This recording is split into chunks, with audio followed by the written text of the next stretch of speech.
চলো চলো আর দেরি করে লাভ নেই, যতই ঘুম পাক বেরোতে তো হবেই। আজকে শরীরটা না একদম ভাল লাগছে না, এত ঝিমোচ্ছে, কিন্তু বেরোতে হবেই, নাহলে পুজো তো চলেই এসেছে। কবে আর চুড়িদারের পিসগুলো বানাবো বলো? এই যে চুড়িদারের পিস দুটো দেখছো, একটা আমার, একটা রিমির ওপরের পিঙ্ক কালারটা রিমির, আর নিচের হলুদটা আমার।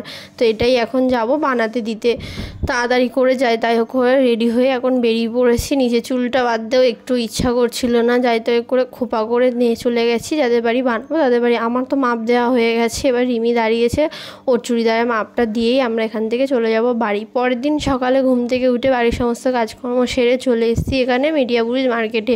না এখানে মার্কেটিং করতে আসি। মা এসছে মায়ের বিক্রির মাল তুলতে। আমাদের এখানে যা যা নেওয়ার ছিল নিয়ে বেরোনোর সময় দেখলাম এখানে যারা আর কি বিক্রি বার্তা করে ওরা কিন্তু বাড়ি যায় না, ওরা এখানেই রান্না করে, এখানেই খায়, সেটা তোমরা দেখলেই। এখন চলে যাব একটু অন্য মার্কেটে। তার আগে ওই যে ঝালমুড়িটা দেখলে, আমরা সকাল থেকে তেমন কিছু খেয়ে আসিনি, একটাই ঝালমুড়ি নিয়ে দুজন মিলে আমি আর রিমি মিলে খেলাম। তারপরে চলে এসেছি এখানে মেয়েদের চুড়িদারের মার্কেটে। এখানে এই বাচ্চাটাকে দেখো, মানে বাচ্চা না সরি আর কি, স্ট্যাচুটাকে দেখো কি সুন্দর কৃষ্ণর জামা কাপড় পরিয়ে রেখে দিয়েছে আর কি। এখানে আমার এত ঘুম পাচ্ছে যে কি বলবো। পরের দিনকে সকালেও আমার মানে ঘুম ভাঙেনি, কেন এত ঘুম পাচ্ছে কি জানে। এখানে চলে এসেছি একটা ম্যাক্সির মার্কেটে, ওখান থেকে বেরিয়ে চলে গেছি মেয়েদের শর্ট টপ আর প্লাজো প্যান্টের মার্কেটে। ওখানে গিয়েও অনেক বেচাবেচি করে আর কিছু নিলাম না, লাস্টে ওখান থেকে বেরিয়েও চলে গেলাম অন্য একটা মার্কেটে। ওখানে রিমির এত খিদে পেয়ে গেছে, ওকে দেখো বসে বসে ইডলি খাচ্ছে, আর আমরা এখানে গরমের মধ্যে বসে আছি। লাস্টে অবশেষে বাচ্চাদের জামা কাপড়ের মার্কেটে এসে একটা জামা কাপড়ের জন্য অনেকক্ষণ ধরে ওয়েট করে লাস্টে আমাদেরকে এই 6 পিস নিয়ে বাড়ি চলে আসতে হলো। তার আগেও অনেক কিছু নিয়েছি।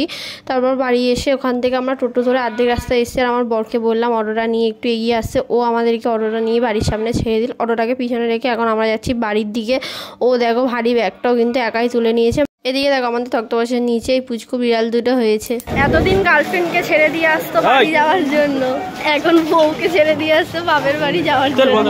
কিন্তু আমাদের ট্রেনে তুলে দিয়ে চলে গেল। আমি আর আমার বোন সোজা চলে গেলাম ট্রেন ধরে টলিগঞ্জ থেকে নেমে এখন যাচ্ছি মেট্রো ধরতে। মেট্রো করে এখন চলে যাব উত্তম কুমার। এখন এখানে টিকিট কাটতে দাঁড়িয়ে পড়েছি। টিকিট কাউন্টারে বেশি লাইনও ছিল না, তাড়াতাড়ি করে টিকিটটা কেটে চট করে নিচে আসতেই আমরা কিন্তু সঙ্গে সঙ্গে মেট্রো পেয়ে গেছি। আমাদের একটু ওয়েট করতে হয়নি, একদিকে না দুদিকে মেট্রো একদম একসাথে ঢুকেছিল, ওদিকে কালীঘাট এদিকে উত্তম কুমার।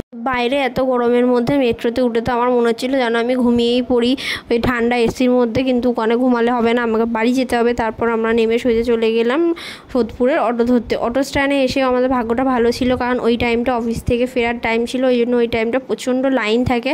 কিন্তু আমরা গেছিলাম, আমরা তখন দেখলাম ওখানে লাস্ট অটো দাঁড়িয়ে ছিল, তো আমরা সেই অটোটা ধরে নিয়েছি। তারপর আমাদের বাড়ির সামনে নেমে একটা ফাস্টফুডের দোকান থেকে মায়ের জন্য কিনেবো করে চিকেন পকোড়া নিয়ে এখন চলে গেছি বাড়িতে। এদিকে বাড়িতে ঢুকে দেখো মিষ্টুর কাণ্ড।